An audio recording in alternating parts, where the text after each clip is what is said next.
ઘટના સામે આવી છે। ફિલ્મી સ્ટોરીને પણ ટક્કર મારે તેવી રિયલ લાઈફની સ્ટોરી સામે આવી છે। એક પુત્રએ મૃત પિતાને 18 વર્ષ બાદ ફેસબુક પરથી જીવિત શોધી કાઢ્યા। જી હા, 18 વર્ષથી મૃત માનીને બેઠેલા પરિવારને ફેસબુક પર તેમના પિતા જીવતા મળ્યા।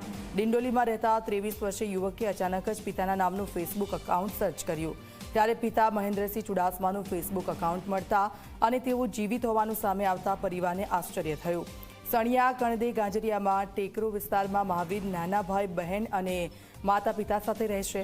તે 5 વર્ષનો હતો ત્યારે જ પિતા કામ ધંધો શોધવા બહાર ગયા હતા અને પછી ક્યારે પરત જ ન ફર્યા। તેમના પરિવાર અને મિત્રોએ જાહેરાત કરી કે મહેન્દ્રસિંહનું મૃત્યુ થયું છે। થોડા મહિના પહેલા જ ફેસબુક પર પિતાને જીવિત જોઈને પરિવારે તેમનો સંપર્ક કર્યો હતો।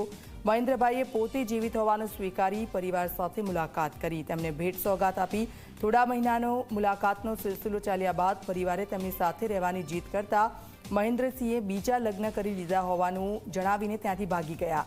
18 વર્ષ બાદ પરિવારને મળ્યા બાદ પિતાએ બીજા લગ્નની વાત છુપાવી અને જ્યારે સમગ્ર ભાંડો ફૂટ્યો તો પરિવારને અચાનક મળવાનું બંધ કરી દીધું। ત્યારે પરિવારે ડાકોર જઈ પિતાની શોધખોળ કરતા તેમની મુલાકાત મહેન્દ્રસિંહની બીજી પત્ની જયશ્રીબેન સાથે થઈ, ત્યારે તેમની બીજી પત્ની અને સંતાનોએ મહેન્દ્રસિંહને ઘરની બહાર કાઢી મૂક્યા હતા।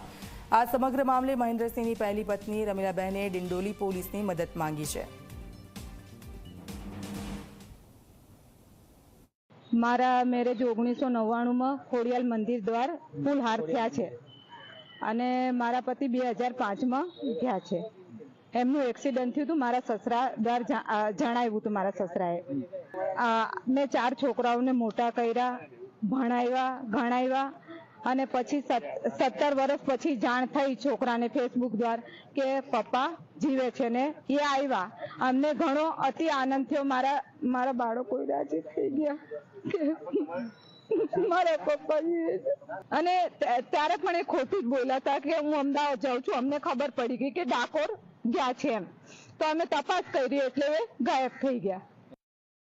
ત્યારે 2005 થી જતા રહ્યા અને એવી ખબર મારા મમ્મીને મળી, મારા નાનીને કે મારા પપ્પા દાદા દ્વારા મરી ગયા છે એવી ખબર મળી। તો મારા મમ્મીએ અમને અત્યાર સુધી ભણાવ્યા, મારી બહેનોને આશ્રમમાં ભણાવી જુનાગઢ ખાતેથી।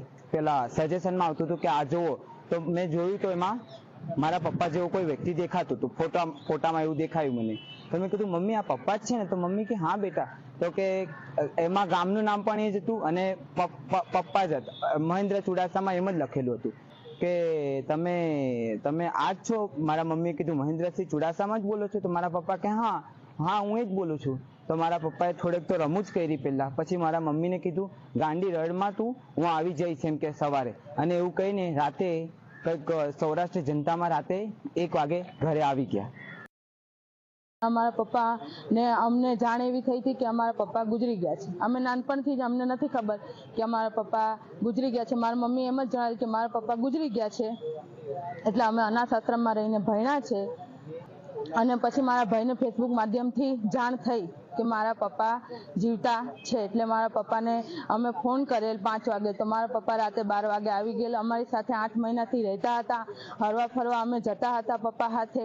અને પપ્પા અચાનક જ મારા પપ્પા અમને એમ કહેતા હતા કે હું અમદાવાદ રહું છું, પણ મારા મમ્મીને જાણ થઈ ડાકોર રહે છે, એટલે મારા મમ્મી અહીંયા શોધખોળ કરી તો મારા પપ્પા અહીંયાથી ગાયબ થઈ ગયા છે। અને છેલ્લા 41-45 દિવસથી અમને મળતા નથી અમારી સાથે કોઈ ફોન પર વાત કરતા।